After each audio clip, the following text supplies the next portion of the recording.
Jan van Wagtendonk was born in California and raised in Indiana. As a boy, he enjoyed the out-of-doors and decided at only age 13 to be a forester. Jan attended Purdue University and later Oregon State University, studying forest management. Soon afterward, he became a smokejumper in the Forest Service and Bureau of Land Management. Jan spent 4.5 years in Vietnam, serving as a lieutenant in the United States Army's 101st Airborne Division. After serving his country in the Army, Jan earned his Ph.D. in Fire Ecology, studying under Dr. Harry Biswell at the University of California, Berkeley. For his thesis subject, Jan developed one of the first fire management prescriptions for Yosemite National Park.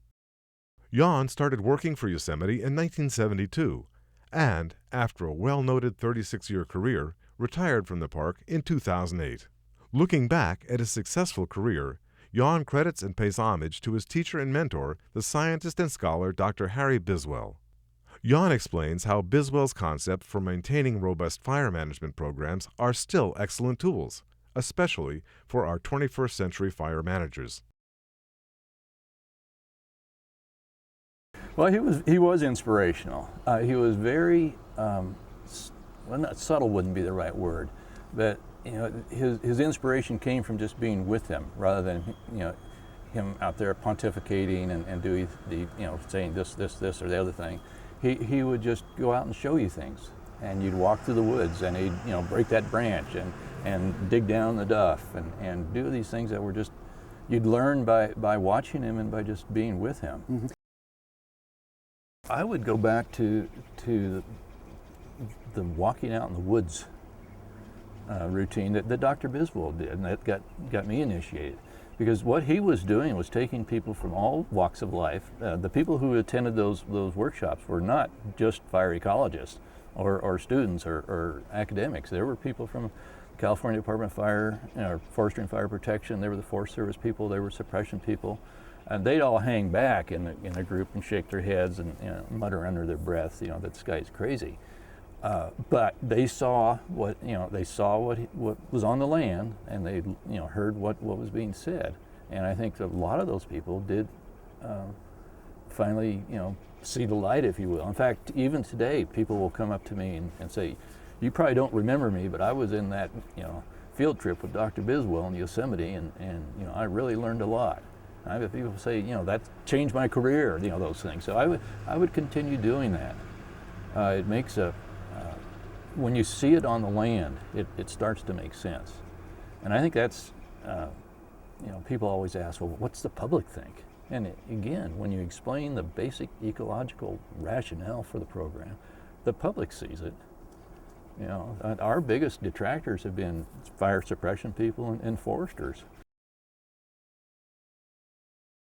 Bring them all out there, and that's sort of why I wanted to do this outside. Cause I don't like to talk about fire ecology inside because it's an outside sort of thing, and you can see it on the land. You can turn over that log and look for the salamanders. You can look at the ash bed. You can see the tree that died. So it also works with the fire suppression people because you can look at how much the fuels have been reduced, how much higher the live crowns are.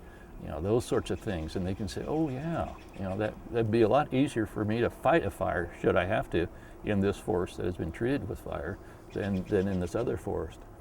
And that's one of the techniques Dr. Biswell always had. He'd have an area that had been burned, and then he'd have one of the dog-haired thicket areas. And he'd take the crew the group right through the middle of it. The white fir branches and the incense cedar branch would be slapping you in the face, and you'd be crawling on your hands and knees, and the ants would be getting on you, and you'd be out there and you couldn't even see the forest for the trees, literally. And we'd come out of there, then we'd come out into the burn, and everybody would say, oh gosh, thank goodness we're out of that terrible mess. And he'd say, well, what do you think the difference is? He said, well, this has been burned and that hasn't been burned. And those sorts of things, make an impression on people. It's not going to change their deep-seated, if you're a suppressionist deep down inside and that's what you believe in, but it might make some inroads into that. And I think we're making those. I think we'll get there. I'm optimistic.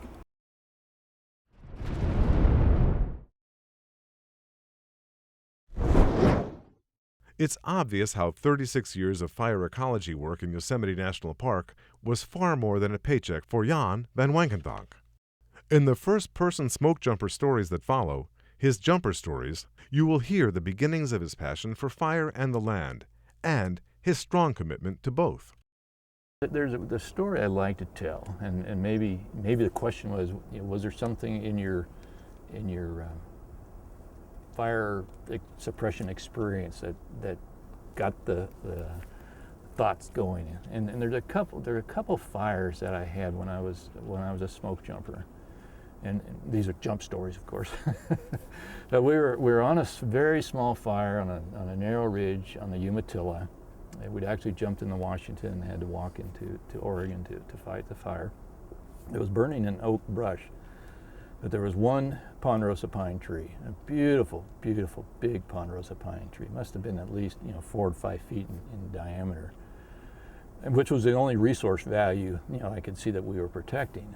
And we built a little hill spot on the top of the ridge, but it was too narrow for the helicopter to land, so they actually flew in our food to us, and they dropped it to us with a cargo chute, and the cargo chute landed in the top of that one ponderosa pine. So what do good smoke jumpers do when hot food is delivered? We cut the pine down.